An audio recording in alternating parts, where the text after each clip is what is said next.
Fan ঘুরতেছে, একাই fan বন্ধ হয়ে যায়, আবার একাই চালু হয়ে যায়।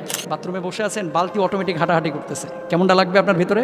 2 বছর আগে আমার গাড়িতে এমন হয়েছে। ড্রাইভার বলতেছে, হুজুর আমি তো গাড়ি টানতে পারতেছি না, মনে হচ্ছে আমার গাড়ির পাশে কে যেন বসা, আমার পাশের সিটে, অথচ পিছনে আমি বসা।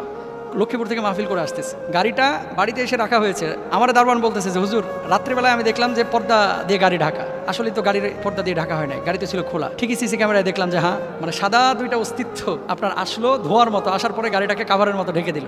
জিনের পেদানি যারা খায় নাই তারা বুঝবে না, বলবে যে এটা আবার কি।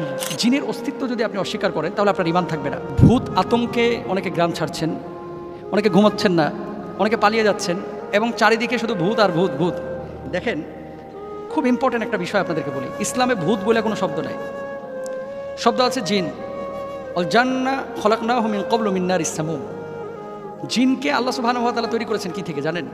আপনারা যখন মোমবাতি জ্বালান, যখন ম্যাচের কাঠি জ্বালান, অথবা কুপি বাতি জ্বালান, হারিকেন দেখেছেন অনেকে হয়তোবা, যখন আগুনটা জ্বালান, আগুন জ্বালানোর পরে যখন দাও দাও করে আগুন জ্বলে, আগুনের ওপরে দেখবেন যেখান থেকে ধোঁয়া ওঠে, এই ধোঁয়ার ঠিক নিচে এবং আগুনের মাঝখানে সাদা একটা আবরণ দেখা যায়। এটাও কিন্তু মারাত্মক গরম। সাদা এই অংশ থেকে জিনকে আল্লাহ সুবহানাহু ওয়া তাআলা তৈরি করেছেন। এখন আসেন, ভূত আতঙ্কে গ্রামবাসী পালিয়ে যাচ্ছেন, চলে যাচ্ছেন। ভূত বলে ইসলামে কিছু নাই, কিন্তু জিন বলে আছে। জিন যদি কেউ অস্বীকার করে তার ঈমান থাকবে না। গ্রাম অঞ্চলে কি ভূত থাকে না, জিন থাকে না? ভূত থাকে না, জিন থাকে। গ্রাম অঞ্চলে কি পরী থাকে না? পরী বলে কোনো শব্দ নাই। হয় পুরুষ অথবা নারী, জিন আছে। কেউ পুরুষের বেশ ধারণ করে, কেউ নারীর বেশ ধারণ করে। এবং মানুষের যেমন হিসাব কিতাব কিয়ামতের ময়দানে হবে, জিনদেরও হবে। এখন গ্রামের মধ্যে জিন থাকতে পারে কিনা, জিনের আবাসস্থলটা কি, আপনাকে এটা বুঝতে হবে আগে। আমি অনেক দিন আগে ইউটিউবে হয়তো থাকতে পারে আলোচনা করেছিলাম যে জিনরা আসলে কোথায় থাকে, কি খায়। জিনরা মূলত থাকে উপত্যকায়, জিনরা থাকে হচ্ছে বন জঙ্গলে, জিনরা থাকে হচ্ছে এমন এলাকায়, দেখবেন ওই যে আপনারা গ্রামগঞ্জে আগে বড়শি দিয়ে মাছ ধরতেন, নিচে বড় বড় কিন্তু ঘাস হতো, ওই যে আপনার শোল মাছ, তারপরে ছোট ছোট এরকম মাছ ঘাসের ওপর দিয়ে চলতো, আর নিচে বড়শি ফেললে মাছে যে বড়শিটা টোকা মারতেছে এটা দেখা যেত। মানে খুব গভীর পানিও না, আবার খুব কম পানিও না, মাঝামাঝি লেভেলের পানি। এখানে ঘাস আছে এবং এখানে জঙ্গল আছে। এই ধরনের জলাশয়গুলো হচ্ছে জিনের আবাসস্থল, মানে আদর্শ আবাসস্থল। 2 নাম্বার আরেকটা আবাস, যেখানে চর্বি, যেখানে হাড্ডি জাতীয় খাবার খুব বেশি পড়ে থাকে, এই জায়গাগুলোতে জিনেরা থাকতে পছন্দ করে। আপনাদেরকে একটা কথা বলি, খবরদার, অনেকে গরুর গোশত মুজ ভিজে খায়, খাওয়ার পরে হাতের চর্বিটা নিয়ে যায় গামছায় মুছে, বউ আবার এই গামছা নিয়ে যায় ঠিক ওই বেডরুমের কোনাতে ওই বিছানার সাথে ঝোলায় রাখে। এটা করবেন না। চর্বির গন্ধ জিনদের কাছে খুবই পছন্দের। এটা আমার কথা না, মুহাদ্দিসিনদের কথা। যেখানে চর্বির গন্ধ যত বেশি থাকবে সেখানে জিনের উৎপাত তত বেশি বেড়ে যাবে। গ্রামগঞ্জে একটা ভুল আপনারা করে থাকেন, এই ভুলটার কারণেও কিন্তু অনেক সময় হয়, জিনদের আসর বেশি হয়। অনেকে আপনারা গরুর মুখের হাড্ডি এই যে গাছের সাথে, কাঁঠাল গাছের সাথে ঝুলায় রাখে, দেখছেন হয়তো অনেকে। আল্লাহ রাসূল সাল্লাল্লাহু আলাইহি ওয়াসাল্লাম বলতেছে জিনদের খাবার হচ্ছে হাড্ডি। কি পায়ের নলা ফেলায় দেন না চুইসে আপনারা, গরুর গোশতের সিনার হাড্ডিটা ফেলায় দেন যেখানে সেখানে, এগুলো ফেলবেন না। বাড়ির কোনায় চিপা চাপায় আপনারা ফেলায় রাখেন, করবেন না, এগুলো জিনের খাবার। যত হাড্ডি যে এলাকায় যত বেশি, ওখানে জিনের উৎপাত তত বেশি। সুতরাং যে এলাকার মানুষ আপনারা জিনের ভয়ে পালাচ্ছেন, আমি অস্বীকার করতেছি না, জিনের পেদানি যারা খায় নাই তারা বুঝবে না, বলবে যে এটা আবার কি, হুজুর কি কয় না কয়। শুনেন, বাথরুমে বসে আছেন, বালতি অটোমেটিক হাঁটাহাঁটি করতেছে, কেমনটা লাগবে আপনার ভিতরে? ঘুমিয়ে আছেন, গায়ের চাদর একা একা সরে যাচ্ছে, কেমন লাগবে? ফ্যান ঘুরতেছে, একাই ফ্যান বন্ধ হয়ে যায়, আবার একাই চালু হয়ে যায়। লাইট একা একা বন্ধ হচ্ছে, একা একা খুলে যাচ্ছে, এরকম হয়। সিসি ক্যামেরায় তো এখন প্রচুর দেখা যায়। 2 বছর আগে আমার গাড়িতে এমন হয়েছে। ড্রাইভার বলতেছে, হুজুর আমি তো গাড়ি টানতে পারতেছি না, মনে হচ্ছে আমার গাড়ির পাশে কে যেন বসা, আমার পাশের সিটে, অথচ পিছনে আমি বসা।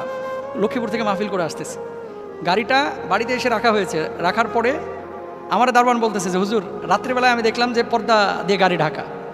আসলে তো গাড়ির পর্দা দিয়ে ঢাকা হয় নাই, গাড়িতে ছিল খোলা। ঠিকই সিসি ক্যামেরায় দেখলাম যে হ্যাঁ, মানে সাদা 2টা অস্তিত্ব আপনার আসলো ধোয়ার মতো, আসার পরে গাড়িটাকে কাভারের মতো ঢেকে দিল। আবার কতক্ষণ পরে তারা দৌড়া ঝাঁপ করে ওই কাভারের মতো ওইটাকে উঠিয়ে নিয়ে চলে গেল, সিসি ক্যামেরায় দেখা গেল। তো আমি যেটা বলতে চাচ্ছি সেটি হচ্ছে, জিনের অস্তিত্ব যদি আপনি অস্বীকার করেন তাহলে আপনার ঈমান থাকবে না, আপনি বেঈমান হয়ে যাবেন। কারণ ওমা খালাকতুল জিন্না ওয়াল ইনসা ইল্লা লিয়াবুদুন, মানুষ এবং জিনকে আল্লাহ সৃষ্টি করেছেন ইবাদতের জন্য। তাহলে জিনের আবাসটা কোথায়?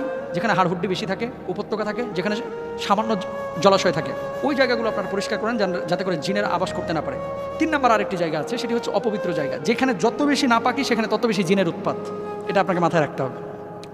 বাড়ির আশপাশে অনেকে ধুমায়া পেশাব করেন আপনারা গ্রামগঞ্জে, এটা খেয়ালও করে না।